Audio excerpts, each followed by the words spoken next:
defending the No. offer of pulling the United States into this war? No, I might have forced their hand. You see, we were having negotiations with these lunatics, and it was my opinion that they were going to attack first. They were going to attack. If we didn't do it, they were going to attack first. I felt strongly about that. And we have great negotiators, great people, people that do this very successfully and have done it all their lives very successful. And based on the way the negotiation was going, I think they were going to attack first. And I didn't want that to happen. So if anything, I might have forced Israel's hand. But Israel was ready and we were ready, and we've had a very, very powerful impact because virtually everything they have has been knocked out now. Their missile count is going way down. Amazingly, they're hitting countries that were, you know, let's call them neutral, right? They lived together for a long time. I think they were surprised. I was surprised. I think and now those countries are all fighting against them and fighting strongly against them. Someday they'll write a story and they'll say why they did that, but they hit countries that had nothing to do with what's going on. They were sort of leaving everything alone. All of a sudden they had missiles shot in, which shows you the level of evil that we're dealing with. They'll hit people that were actually at least somewhat friendly, and they had no problems with it. Also hitting only civilian places, hotels and apartment buildings, and we're hitting them where it is much more appropriate. We're hitting them very hard. And the big scale hitting goes now. They no longer have air protection. They no longer have any detection facilities at all left. And so they're gonna be in for a lot of hurt. These are bad people. These are people that killed. I guess it's 35,000. It's coming out 35,000 over the last 3 weeks. Protesters, 35,000 violently killed. So these are bad people, and the leader of the pack is gone. And as you know, 49 people were taken out in the first hit, and I guess there was another hit today on the new leadership, and it looks like that was pretty substantial also. So they're getting hit very hard, and we'll see what happens. A lot of people are coming forward. A lot of the people you would least suspect want to quit. They want to have immunity. They're asking for immunity, and probably at some point they'll be dropping, as you would say, laying down their guns. We'll see what happens. In the meantime, we're just continuing to go forward. Our military is the #1 in the world by far, and we are. Everything's big in my book. Venezuela was big. This is big. The original hit, Midnight Hammer, was big. Everything you view is big, but it's not considered very big by some standards, by some of our standards. We have a military like no other military that's ever been built. So we've got the Yeah, please. Mr. President, what's the worst-case scenario that you have planned for in Iran? Well, I don't know if there's a worst case. We have them very much beaten militarily from the military standpoint. They're still lobbing some missiles. At some point, they won't even be able to do that because we're hitting all of their carriers. We're hitting all of their missile stock. You know, they built up all these missiles over the last few years. They had a lot of them. They've shot a lot of them, and we're knocking out a lot. I guess the worst case would be we do this, and then somebody takes over who's as bad as the previous person, right? That could happen. We don't want that to happen. That would probably be the worst. You go through this, and then in 5 years you realize you put somebody in who is no better. So we'd like to see somebody in there that's going to bring it back for the people. And we'll see what happens with the people. You know, they have their chance. And we've said, don't do it yet. If you're going to go out and protest, don't do it yet. It's very dangerous out there. A lot of bombs are being dropped. But I would say that would be about the worst. Do you have someone in mind right now? Because you said all the people you did have in mind have been taken out. What do you think? Well, most of the about people we had in progress? mind are dead. So, you know, we had some in mind from that group that is dead. And now we have another group. They may be dead also, based on reports. So I guess you have a third wave coming in. Pretty soon we're not going to know anybody. But we have, I mean, Venezuela was so incredible because we did the attack and we kept government totally intact. And we have Delcy, who's been very good. We have the whole chain of command, and they've been, look, the relationship's been great. We've taken out 100 million barrels of oil already, and a big part of that goes to them, and a big part goes to us, and it's been great. We paid for the war many times over, and we're going to be running the oil, and Venezuela is going to make more money than they ever made, and that's great for the people. The relationship has been great. It's been seamless.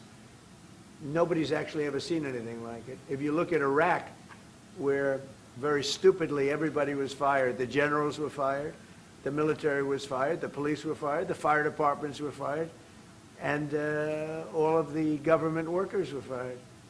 So after, people would call, they had no idea. And by the way, ISIS was formed. That's where ISIS came from, all of the fired people. We don't believe in that.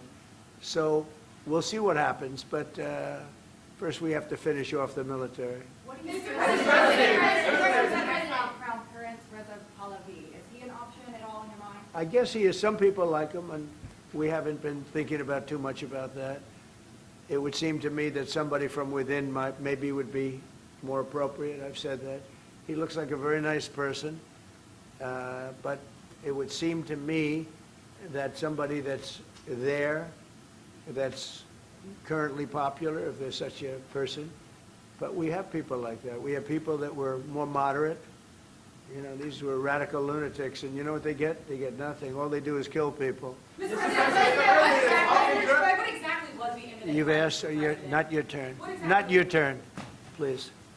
Mr. President, are you going to take the heat off the Europeans to pretend to be helping Mark Rutte call on the allies to also help you? What does that mean?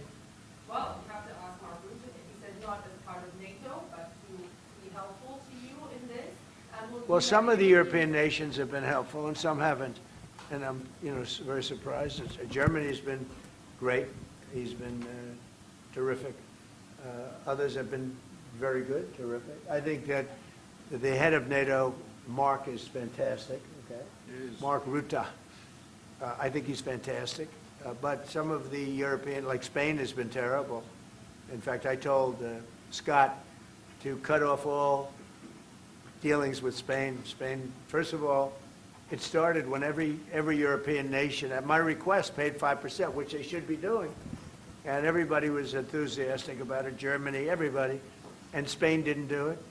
And now Spain actually said that we can't use their bases, and that's all right. We could use their base if we want. We could just fly in and use it. Nobody's going to tell us not to use it, but we don't have to. But they were unfriendly. And so I told him we don't want to. Spain has absolutely nothing that we need other than great people. They have great people, but they don't have great leadership. And as you know, they were the only country that in NATO would not agree to go up to 5%. I don't think they would have agreed to go up to anything. They wanted to keep it at 2%, and they don't pay the 2%.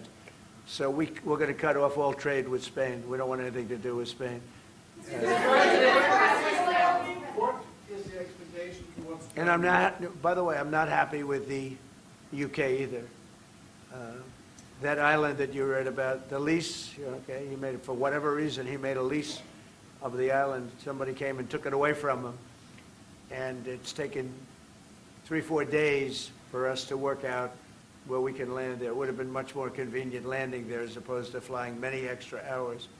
So we are very surprised. This is not Winston Churchill that we're dealing with. Mr. President, what's your expectations towards Germany? What can Germany do and what should Germany do to help you in this moment? Well, I think they're doing it. I mean, they're letting us land in certain areas, and that's, we appreciate it, and they're just making it comfortable. We're not asking them to put boots on the ground or anything. I mean, we're just, they're a respected country. I have a very good relationship with the country. We have, in particular now, with this leader, with this new leader. I think he's an excellent leader. I had my differences with Angela. I said, you're hurting your country with immigration and you're hurting your country with energy. And we have a man sitting on my right that is, I think, pretty much the opposite of her on energy and the opposite on immigration. And I think he's doing very well. Mr. President, commercial air travel right now is severely